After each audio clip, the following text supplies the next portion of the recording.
Јас досега не сум слушнала дека има појава на канибализам во Македонија.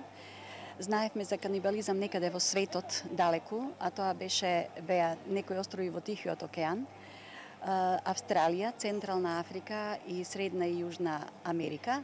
Меѓутоа, еве сега гледаме дека има појава и во Европа. Забележани се во Русија каде е изеден еден рибар, во Германија каде е изеден бизнисмен, во Нигерија каде што во рестораните се послужени човечки глави на запрепастување на присутните во ресторанот. Во Пакистан е откопано бебе па е изедено и така натаму. Меѓутоа гледаме дека еве има појава и во нашето соседство, што е навистина застрашувачки. Вие долги години работите на темната, ја анализирате темната страна на човековата природа. Што е она што може да го предизвика човека да биде човекојадец? Кои се причините и од каде доаѓа канибализмот? Позадината на канибализмот може да биде од повеќе причини. Најчест и најстар, кој што датира од каменото доба, е обредниот канибализам, каде што луѓето се јаделе внатре во самото племе, верувајќи дека со јадењето на човековото месо ќе се стекнат со психичките и физичките особини на оној кој што го јадат. Понатаму може да биде тоа заради глад. Имавме случај во Андите кога падна авион, нели, тоа беа фудбалерите кои што мораше нешто да прават за да опстанат. Се случува да се јави канибализам заради освета. Тоа обично се јавува во племиња како екзоген канибализам, тоа е освета меѓу две племиња.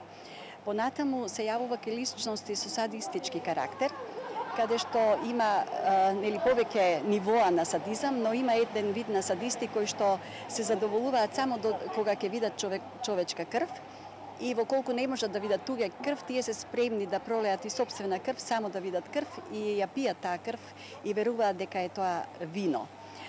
Понатаму, заради застрашување, се случува да ги заплашуваат останатите членови на групата, така да тие кога ќе видат дека еден човек е изеден, се плашат дека ќе бидат следните, па се принудуваат на апсолутна покорност.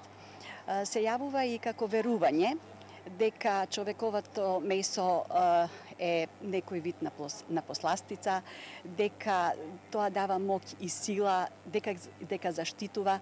Понатаму се верува дека е тоа заштита од некои виши сили, верување дека ќе се стекне со некоја моќ и некоја особена младост ако се изеде младо човечко месо.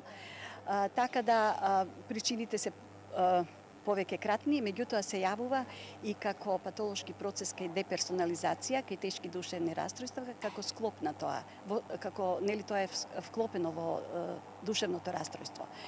Има постојат ли начин како да се препознае канибалист? Дали има некакви симптоми? Дали постои некој стереотип? Не.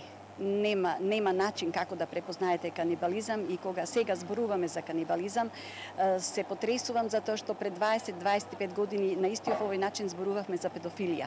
И јас морам да кажам дека забележувам многу сличен приод на педофилите и канибалите. Ако педофилите ги подлажуваат децата со лижавчиња, бомбончиња, чоколадчиња, има податоци дека канибалите ги подлажуваат своите пријатели, па ги канат на скара, ги канат на пикник, на некој вид на забава, каде што ги спроведуваат тие ритуали на канибализам.